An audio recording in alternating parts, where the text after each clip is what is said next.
A partir de hoje, essa daqui é a melhor lente para shows que eu já utilizei e vai ser do meu set oficial. Hoje eu participei de um evento, na verdade como freelancer, né, captando uma DJ específica, e também fiz umas imagens de um outro artista no palco, o Kai Black. E nesse evento eu utilizei apenas essa lente aqui, não utilizei mais nada. Eu tinha um rig, né, como monitor externo, mas eu até tentei fazer algumas imagens como a 36mm que eu tenho, que eu utilizo inclusive para gravar os vídeos aqui do YouTube. Mas eu acabei optando para utilizar só 85mm.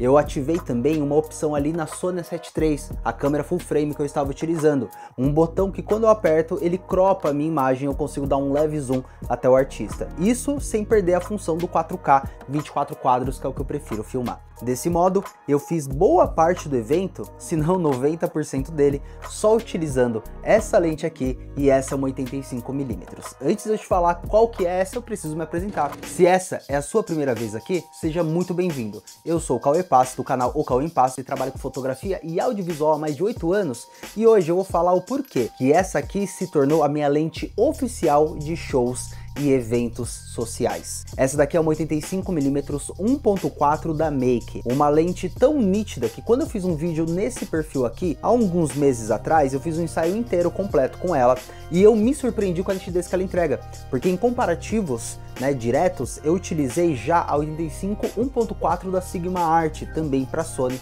também para sensor full frame.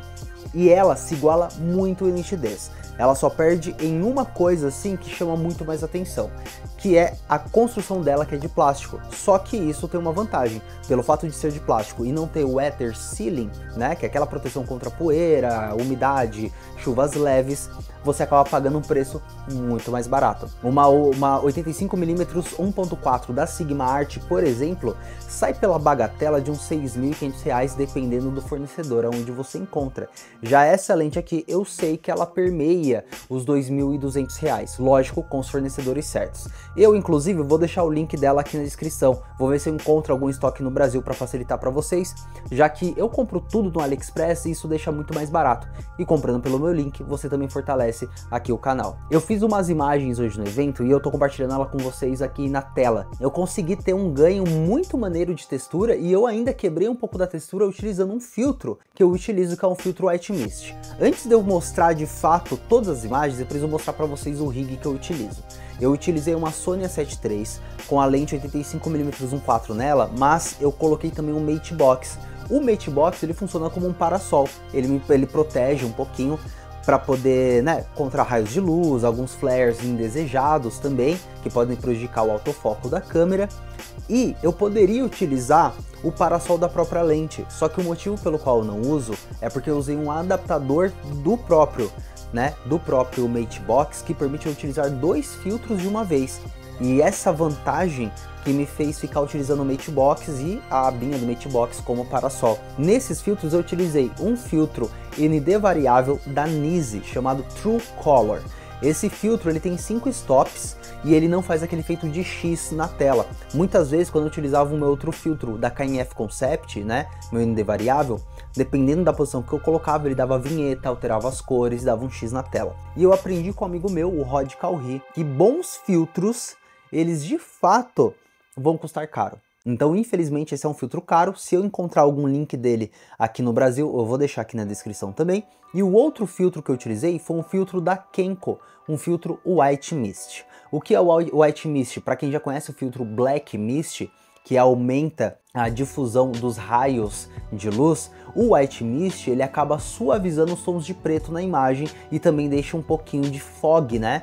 E quebra um pouco da textura. Qual que é o problema de você utilizar lentes de fotografia para poder filmar? Acontece que a lente de fotografia é sempre feita para alcançar o ápice da nitidez em uma foto. E quando você utiliza lentes de cinema, você vai ter o ápice de textura e personalidade. Por isso que eu já fiz um vídeo aqui, inclusive, falando sobre lente para vídeo, lente de cinema, mostrei umas imagens com ela, e como a lente de cinema ela tem um funcionamento diferente. Algumas são parfocais, quando são, né, lentes com zoom, elas raras às vezes têm influências de magenta e de verde na composição, e muitas das vezes elas não têm focus briefing, que é aquele efeito de infla e desinfla quando você troca de foco em uma cena, elas se mantêm leves. Como eu estava utilizando uma lente 1.4, quase sempre eu queria ficar cravado no assunto, né, com essa lente, que era algo muito bom, muito incrível, e que me permitiu de fato fazer imagens incríveis. Essas imagens que vocês estão vendo do Kai Black, eu peguei elas de diversos ângulos, né? Peguei num ângulo frontal ali na área VIP, depois subi no camarote, peguei um ângulo ali lateral, filmei alguns de cima do palco, né? Atrás do artista, mas de cima do palco era difícil, senão ia atrapalhar o balé também, que ele tinha constituído, mas eu consegui variar bastante os ângulos com essa lente. E a parte mais incrível, mais impressionante para mim, foi quando eu tinha um close total do rosto do artista e eu vi a textura no rosto dele, vi a nitidez, né, mas graças a Deus e aos estudos também que eu tenho, eu consegui quebrar um pouco dessa nitidez fake, né, de fotografia, colocando o filtro White Mist na frente. Quando você coloca filtros para dar uma embaçada, e eu faço questão de não limpar os meus filtros, ficar com marcas de dedo, porque isso aumenta também esse fog na imagem, né, essa perca de contraste, eu sinto que a imagem fica mais próxima de algo cinematográfico.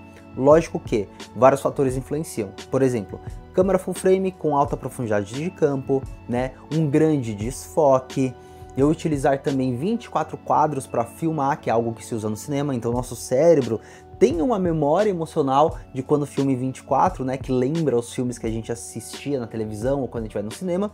E tem outro fator também, que é eu colocar um filtro para deixar esse efeito de blur, né, na luz, que algumas marcas chamam como Cinebloom, algumas de Black Mist, algumas de Black Pro Mist, eu no caso, um filtro da Kenko, o White Mist. Se eu não encontrar o filtro da Kenko, tá?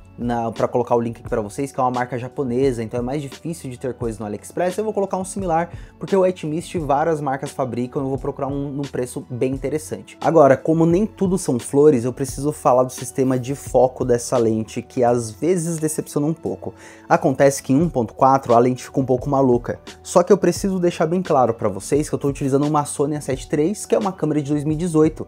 Em testes também que eu fiz na ZV-10, ficou pior ainda, porque é uma lente feita para sensor full frame. Então na ZV-10 eu usei o equivalente a ela, que é uma 55.4, que equivale, né, a 85mm no fator de crop, e aí sim tinha resultado insano. Parece que a construção é idêntica com essa lente. Porém, quando eu coloco essa numa câmera crop, o foco fica bem maluco. E é o que eu fiz durante o show. Ao invés de usar 1.4 para não errar tanto esse foco, eu passei para 2.8. Isso me deu a profundidade de campo menos agressiva, menos desfocada, mas ficou um foco mais suave que eu consegui acompanhar o artista por mais tempo. Então, provavelmente, se eu utilizar numa Sony A7 IV, eu vou ter um melhor foco, provavelmente se eu usar numa FX3 também, a 7S3, câmeras mais modernas da Sony. Só que eu sei que grande parte desse erro, né, da lente não focar direito, tem a ver por ser uma lente de baixo custo, porque lentes de baixo custo, elas têm alguns intempéries na construção, e você nunca vai ter também um autofoco como uma lente original da Sony. Isso de fato é muito impressionante.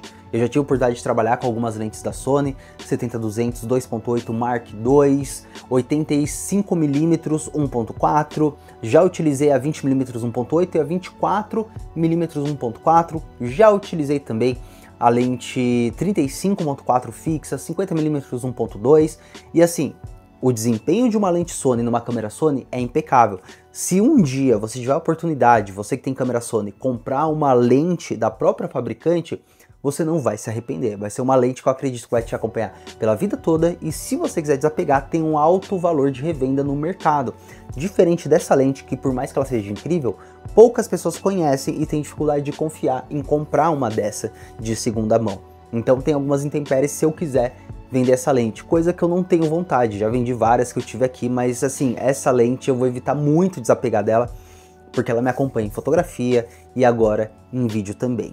Outro ponto que eu preciso deixar claro é que eu consegui captar diversas imagens ali da DJ que eu estava acompanhando, a DJ Lorac, joguei no meu MacBook no mesmo instante, já editei muito fácil, as cores vieram de maneira natural. Mesmo que eu filme em S-Log2, parece que a maneira que essa lente capta as cores deixa tudo muito mais fácil de lidar. Eu conheço algumas lentes que contrastam demais, outras que deixam tudo azulado, outras que deixam tudo magenta, que é um problema de lentes que são third party, né, que não são as lentes oficiais do fabricante. E ter a possibilidade de tratar as cores dessa lente, que são puras, né, dentro das limitações de preço, né, do valor que ela é vendida, foi impressionante. Vocês estão vendo imagens aí que eu fiz, né, que eu fiz uma edição rápida ali, uma espécie de aftermovie em tempo real e mandei no celular ali da DJ para ela postar nos stories.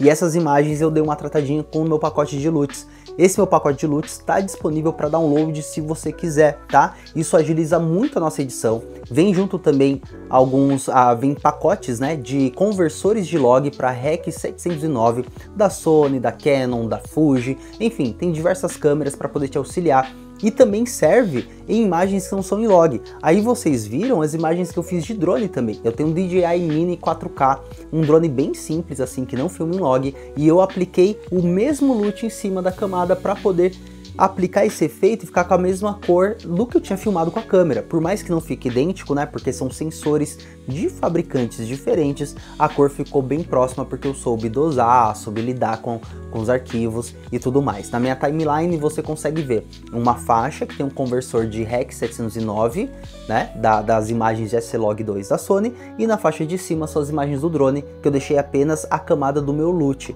Se você não sabe aplicar LUT, tem diversos vídeos aqui ensinando. Eu aplico LUT em imagem de celular, aplico também imagens de câmera. E se você já trabalha com DaVinci Resolve, Adobe Premiere, Final Cut, já sabe fazer isso. Agora, se você quer utilizar o CapCut como eu utilizo, assim que você adquirir esse pacote de LUTs, vai acompanhar nesse pacote de LUTs um tutorial em vídeo que eu fiz ensinando como instalar eles e como aplicar e dosar a intensidade também em cada um dos seus arquivos. Então, escaneie o QR Code que está aparecendo na tela ou clique no link aqui da descrição que vai direto para a página de checkout, e lá tem um pacote dos meus LUTs de cinema para você conseguir utilizá-los e aplicar nas suas imagens, tá? E funciona também para imagens não em log e feitas de mobile. O que eu posso dizer para vocês é que, infelizmente, trabalhar com a câmera rigada, né, esse rig na câmera que eu construí, é muito pesado. Se torna um fardo carregar a câmera. Porém, o vídeo hoje não é sobre rig, então se você quiser um vídeo sobre o meu rig atual, já fiz 2 aqui no canal também, mas eu pretendo fazer uma atualização, porque eu mudei o rig que eu tô trabalhando. Comenta aqui embaixo que eu vou saber que vocês querem, né, esse tipo de vídeo, e eu trago aqui para vocês explicando cada função de cada um, né, cada item que eu utilizo na câmera, cada aparelho e tudo mais. O lance, além dela ser muito pesada, mas isso é um padrão de 85mm 1.4, tá? Ela ainda é mais leve que 85 da Sigma, da Sony e até mesmo 85-1.2 da Canon, que eu lembro muito bem que eu utilizava essa lente aí em uma época, né, que eu trabalhei de 6D Mark II, e realmente, por mais que ela seja pesada, ela ainda é mais leve que esses concorrentes. Em fato, pelo contraponto de ser uma construção de plástico. Só que tem outro ponto negativo também que eu lembrei. Ela tem um anel de foco não muito satisfatório. Em alguns momentos eu prefiro fazer o foco manual, como por exemplo em algumas imagens de multidão eu queria brincar com o foco, porque se eu deixasse no automático, a própria câmera ia buscar rostos das pessoas, e eu queria o foco parado só para ter uma inserção de imagem. E na hora de trabalhar, ele é bem estranho. Ele dá uma volta muito grande para chegar no resultado, e eu gosto de foco que leves movimentos eu já consigo alternar o ponto focal. Deste modo eu consigo sempre filmar com a câmera na mão. E quando eu preciso dar muitas voltas para fazer o foco, não é uma lente que é modo manual friendly, se é que vocês me entendem. É uma lente que ela acaba prejudicando se você quer fazer um foco mais preciso. E aí tem outro ponto de que, ao contrário do 85, tanto da Sony quanto da Sigma, o foco mínimo dela não é tão perto. Então, se você pretende fazer algo quase macro, muito próximo do objeto, não vai conseguir, infelizmente, mas para longe ela funciona muito bem. Eu já tinha feito reviews e falado muito bem dela para fotografia, mas foi a primeira vez que eu falei, quer saber? Eu vou fazer uma cobertura de show, uma cobertura de um festival, de um evento, só utilizando 85, e vamos ver os resultados que eu consigo com isso. E não só 85. Eu também, por isso que eu falei só 90%, porque outra parte foi feita com essa câmera aqui. Então se vocês querem um vídeo eu também falando sobre essa câmera, com as imagens que eu fiz com ela e como anexo nos vídeos que eu produzo, comenta aqui embaixo. Não deixe de conferir esses 2 vídeos que estão aparecendo na tela. Um deles vai combinar muito bem contigo, mas os 2 têm a ver com o assunto de hoje. Pode ser interessante para ti continuar aqui no meu canal. Seja muito bem-vindo, se inscreva aqui, deixa um like e vídeo novo todos os dias às 6 da manhã.